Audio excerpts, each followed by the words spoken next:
Miguel na escola dominical. Olha que beleza. Sentadinho sozinho, fazendo quebra-cabeça com o Cauã. Na grama, só que não fiz mais. Só de uma música. Olha, ele quer ajudar Cauã, mas eu acho que ele atrapalha.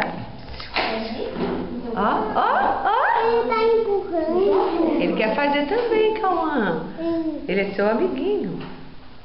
Mas eu não nem o primo dele, né? Mas é amiguinho, não precisa ser primo para ser amiguinho. Coleguinha da escola dominical.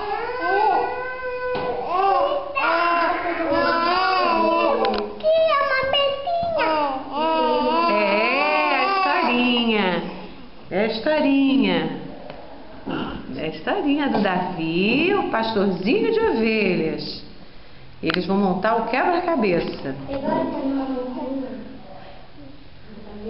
E o Miguel está doido para montar. Ó, não vê a hora.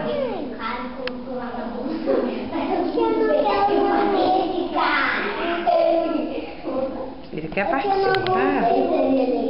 Consegue sim, consegue sim.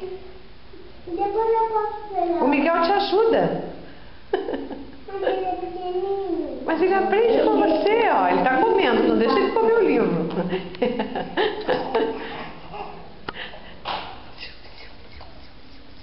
Não pode comer o livro. Você vai deixar, Cauã? Vai ficar olhando ele comer o livro? Cauã, vamos, salve o livro. Deu. Pronto. Miguel, não pode, Miguel.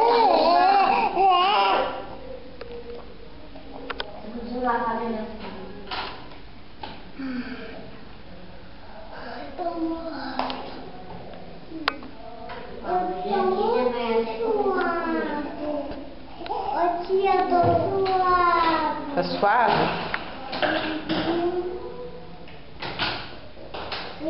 Esse é o Miguel, na escola dominical. Ô tia.